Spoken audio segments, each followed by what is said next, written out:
Everyone, this is Tim Ranzetta. I already had the opportunity to hear you talk when you talked to the FinMango team, and it was really special. I really got a lot of advice from it, and it was really inspirational. So now you guys, all of you, have this opportunity. So make sure you really pay attention to it. You can definitely get something out of this. And Tim, just talk to us a little bit about your story, how you started next gen personal finance, which actually inspired us to come out here today and give away scholarships to high school and college students and all of that, and your All mission, right. of Hey, course. thanks. Thanks, Enrico. I can't say enough about you guys. This is incredibly ambitious event you guys are putting on here. I'm not aware of any other 24-hour Zoomathons for financial literacy that are done on an international basis with 50 speakers. So kind of hats off to you guys for Yeah, thank pulling you. this together and creating Really this appreciate it. amazing community of folks who are so passionate about financial education. I've never done a keynote before, and I've clearly never done one over Zoom either, but I wanted to kind of split the talk a little bit in two parts. One, about just some advice of things that I've experienced in my life, and then I'll get into specifically financial education and my passion there. I kind of title this first section, "When one door closes, another one opens." And when I think about kind of some major events in my life, that's kind of the way it's transpired. So I went off to college and was convinced that I was going to be a chemical engineer. You know, wasn't really my dream, but I had an older brother I looked up to. I was good in science and math, and so I thought that was it. I was a good student in high school, and then first midterm in college, got like a 47 on a test. I was pretty well prepared for, and then realized that kind of this wasn't something maybe that I was that great at, or maybe that was something I was so passionate about. And so after the first semester, I remember distinctly standing outside the dean's office because I needed to, if I wanted to switch schools out of engineering into the College of Arts and Sciences, I needed to get the dean to sign off. And I just remember standing outside his door for probably, it felt like an hour, just, do I really want to make this decision? When you're a 19-year-old kid and you think, or an 18-year-old kid and you think you have a path in life, and then suddenly your world gets turned upside down. And I just remember standing outside and realizing like my heart wasn't in it, so I needed to do this, but it was really hard to do. And I did. And I switched to arts and sciences, had a great second semester in college, went off and pursued business that I discovered I really had a keen interest in and some aptitude, and never looked back. But I just remember as a 19-year-old kid, when you're in college, that just seems like the biggest decision in your life. And I would just encourage folks to kind of follow your passion, follow your gut. You don't want to follow somebody else's dream. You want to follow a dream that's specific to yourself. The second story is about, I had just graduated from business school and I loved investing. And so got a dream job, dream job. I was going to go work at an investment management firm studying, as an analyst, which an analyst does is they study industries and they study individual companies, and then they make recommendations to the portfolio managers who are running these funds. And so this was a job. I was making more money than I could have ever imagined. I loved investing, and then was in the job for about 6 months and realized I loved investing my own money. I didn't love investing for somebody else. And I discovered the markets are pretty darn efficient. And I distinctly remember my epiphany there was, what we used to do as analysts is we'd sit down and meet with management teams. And I remember sitting down, like this was yesterday, it was a company called Monroe Muffler Company, small cap company, so smaller company. I'm sitting there with the CEO and the CFO. And I just remember how passionate this guy was. And he had been, I believe, he wasn't the founder, he was early in this company, and he had seen it grow from, 20 muffler locations to 200. And he talked with such passion and such interest. And I'm sitting across from him asking all these questions, trying to discern, is this a good investment opportunity? And it just struck me like, I didn't want to spend my life on that side of the table asking questions. I wanted to be on the other side doing it. I wanted to be an entrepreneur. So again, really tough decision. I was, less than a year into the job and doing well. And when I went to management and said, hey folks, my heart's not in it. I want to go do something entrepreneurial. I remember a manager coming down to my office because I didn't have anything that I was going to go do. I was going to go pursue the entrepreneurial path, which often means you're going out and looking for opportunities. And somebody came down and was like, Tim, are you crazy? Like, you're leaving, there's a gravy train here. Like, there's a path. You will never have to worry about money again in your life. And I was like, that might be true, but again, my heart wasn't in it. And that opened a door for me that I've never looked back in terms of entrepreneurial opportunities. And the third was just a painful personal story. 7 years ago, I got divorced, and kind of no matter how you look at it, a divorce is a failure of a relationship, right? And I had 2 young kids, and I had kind of spent the 5 years leading up to our divorce kind of focused on them, doing a lot of volunteer activities. And again, kind of, it was a tough time because suddenly, somebody you've been with for 19 years, that relationship is broken, and you're coming home again from a situation where you're 100% with the kids to sharing custody with the kids. So suddenly you're kind of a little bit lost. I was a little bit lost, deciding what I wanted to do next. And there was no clear path forward. And again, that door closed, and I met a wonderful gal, Catherine, who I'm now married to, who, that part of my life just could not be better. And then it also freed up my mind space to go pursue what I'm doing now, which is running a nonprofit called NextGen Personal Finance. And so again, I think each of those 3 stories, each one painful at the time, because you didn't know what the future held. You didn't know whether you were just making the biggest mistake in your world, you could ever make, or what was going to come next. And so I think that just gives me a very optimistic view of life, because every time I've gone with my gut where things haven't been where I wanted them to be, good stuff has followed. And so I think kind of whenever you're at that point in life where you're making those decisions, have faith, have confidence that things will work out. Because, in terms of what NextGen is, and where we start and where we are, what really started my passion in financial education came a decade ago, where I volunteered to teach a class, Eastside College Prep, which is in East Palo Alto, California, a school serving first generation low-income minority kids who, again, I'm coming at it. I'd been an entrepreneur and no classroom instruction, had to fill 25 hours of curriculum time. And I was going to see 3 sections, block schedules. So 3 90-minute sections, one on top of the other. I didn't really know what I signed up for when I told the principal, yeah, I'd love to do this. I thought I'd pull a curriculum off the shelf and run with it. Instead, I had to create one, because I didn't see anything that was engaging. I didn't see anything that was hands-on. I saw a lot of worksheets, a lot of workbooks, a lot of memorization, a lot of PowerPoint presentations. And I said, this is not the way this course should be taught. And so my first year, I was a disaster. I'd hate to see, I'm glad there's no tape of me teaching that first year.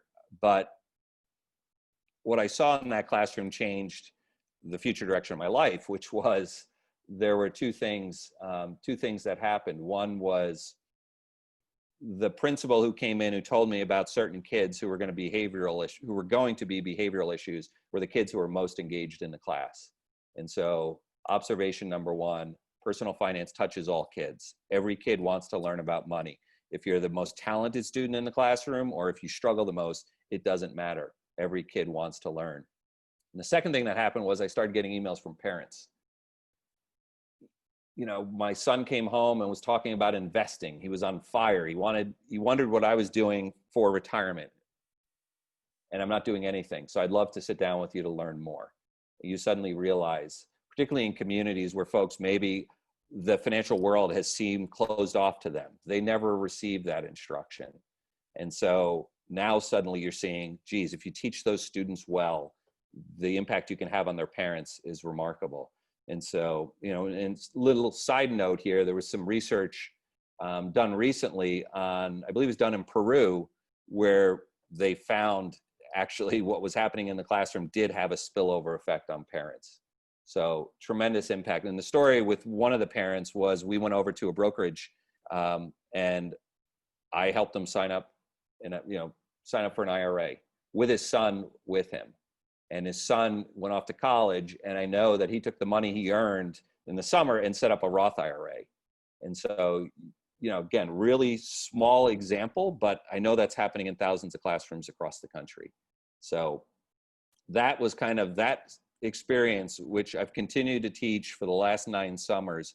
I love the students at that school, but I needed to see that impact firsthand. And so I can identify with the teachers who know what a game changer this course is.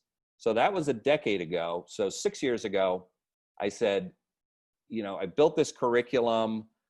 I love this topic. I was blessed as a kid because I learned this stuff at a very young age. My dad was a banker, and I had a bank account when I was 7 years old, and interest rates were sky high. So I think I had a CD once that was 15%. And I thought it was illegal because, I would put my money in and 5 years later it would have doubled. And that's basically high interest rates, and a caddying job is what enabled me to pay for college.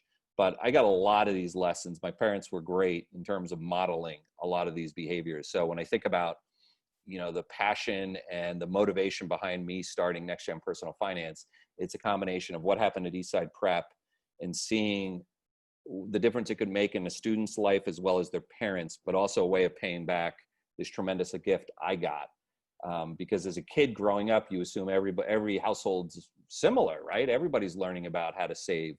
Everybody's learning about interest and bank accounts and how to invest and all these things. And no, that clearly is not the case. And so to the extent Next Gen Personal Finance can help do that. So 6 years ago, we start the organization, and if I'm going to do something, it's going to be big.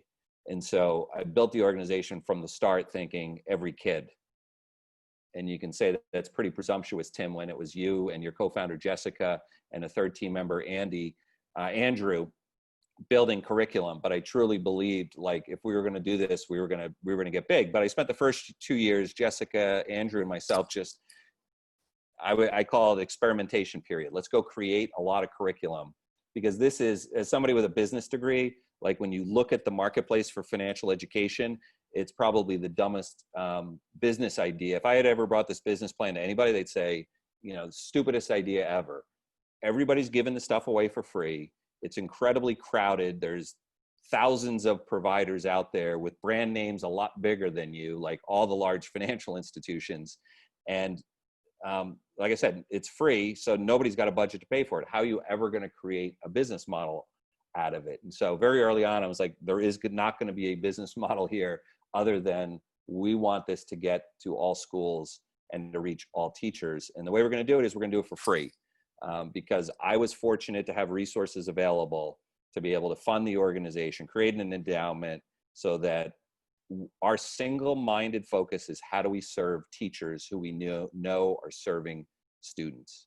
And when you can have that single-minded focus, and again, we're blessed by these resources, because I know the nonprofit model is a difficult one where you have to go out and raise money every year, and you don't know year in, year out. You don't have that stable source of capital. And that's, unfortunately, that's the reality of nonprofits. And we're lucky to be able to have the funds and resources. So for 2 years, it was kind of like Jessica, Andrew, and Tim sitting around a desk, the three of us. I think it was one table, literally, saying, and every day we'd look at Google Analytics to see how many people came on our website.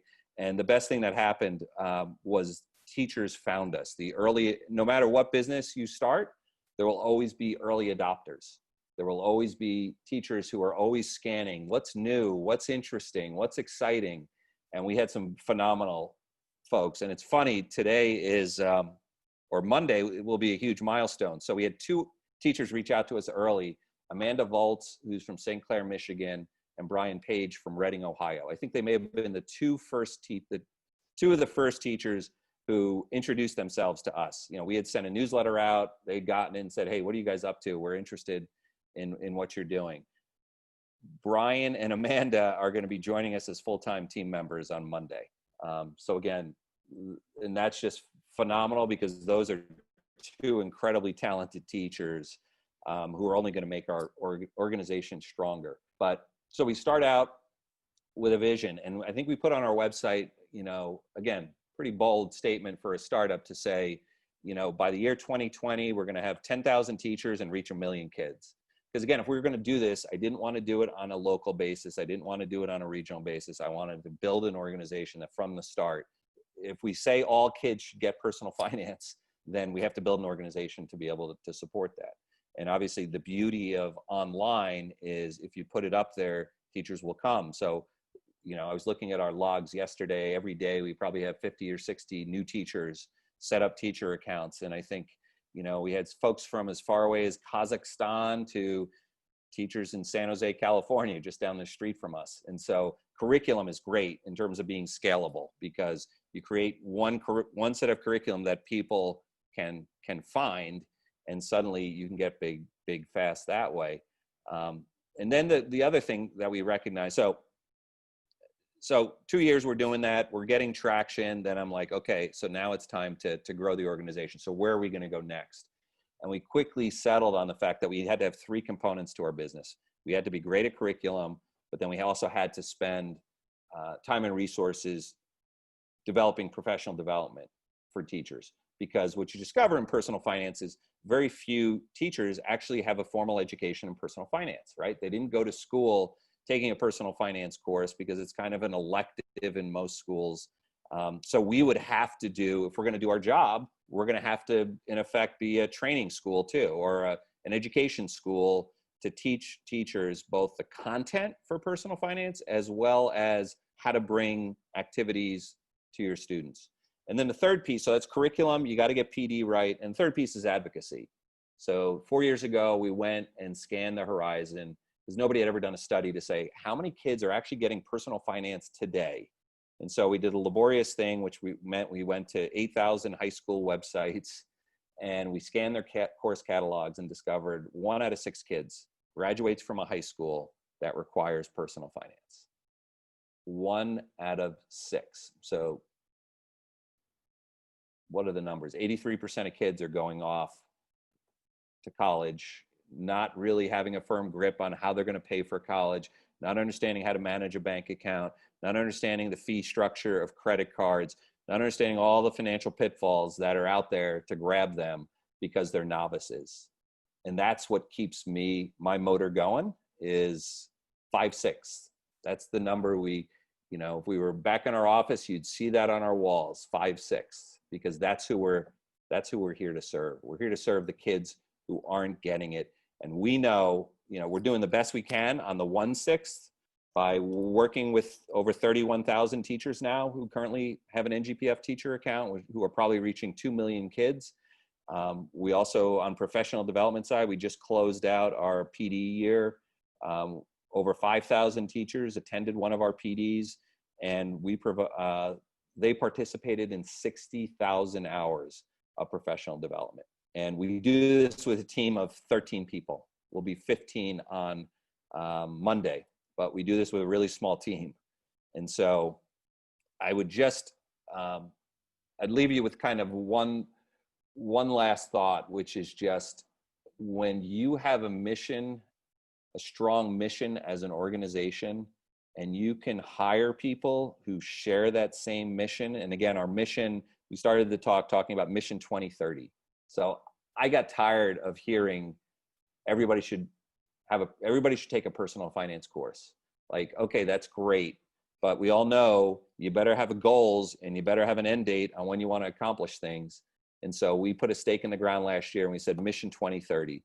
In a decade, every student who graduates from a high school will take a 1-semester personal finance course. And boy, is that going to be hard.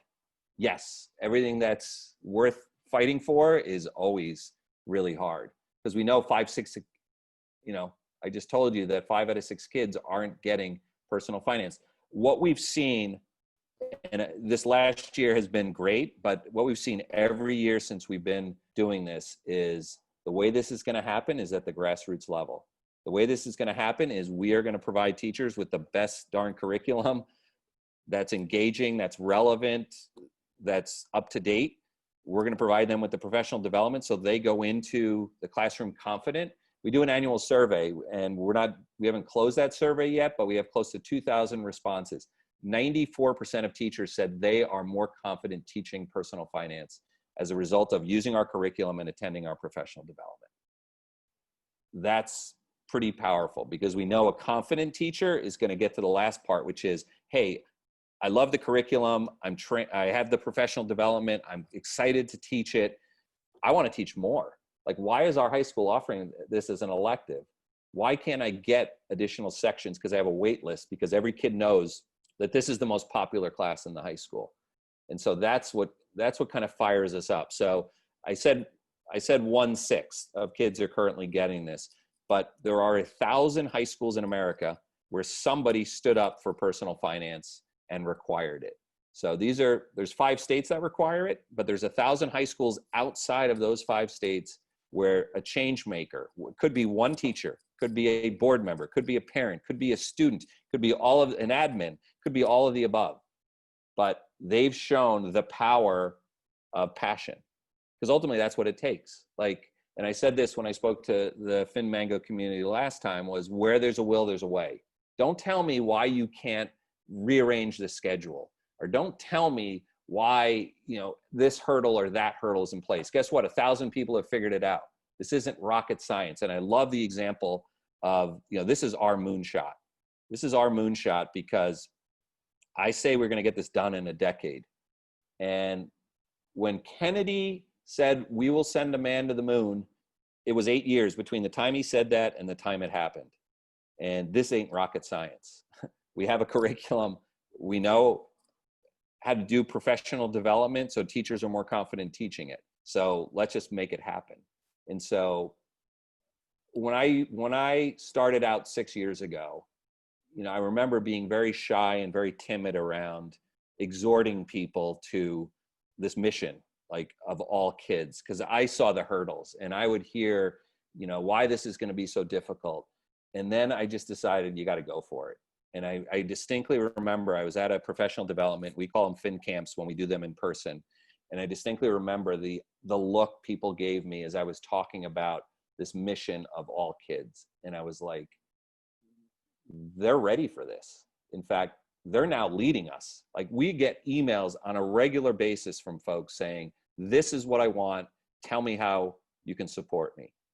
And I think that's a really valuable message, because when everybody on the team has that mission, and when you hire for mission, I would say kind of when you're hiring, when you're starting a business up, boy, those first few employees are so critical, because if they don't share the mission, it's very easy to go off track. Like, oh, maybe we shouldn't, maybe it's not Mission 2030. Maybe we ought to be in 70 countries, or maybe we ought to do college campuses too. Or maybe it's, let's do elementary. Like, focus is so important, because you don't have unlimited resources. You don't have unlimited bandwidth. And when the number's 5, 6 is still the gap between, when you survey people, 90% will say, oh yeah, we ought to teach this in high school. And only 16, 17, 18% are getting it. Like, when there's that big of a gap, boy, I can't focus on anything else than how to make that happen. And so I'm out of breath. Hopefully I've given you some good thoughts, both regarding your personal lives, but also some things that I think are critical. And so everyone on this call, you can have an impact. I think that's the message here. Like, the way I think about us is we're the galvanizers, we're the facilitators. And, I see folks showing up in chat. Pat Page, boy, she is a change maker in Rhode Island.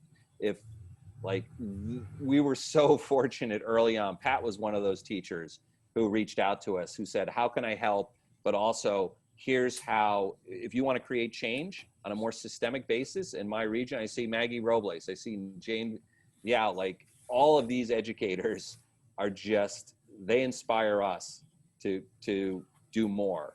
And I would say the message to everybody here is, you can all be a change maker. Don't take no for an answer.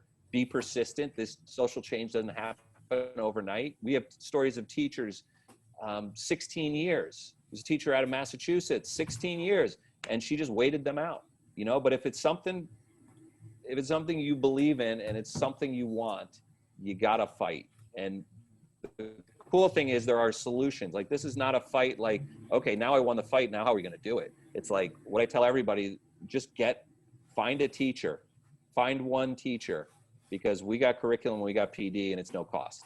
And so you can eliminate that cost argument. So I don't know if I'm over, guys, but I'm getting. Yeah, you're a little over, but it's all good. All right.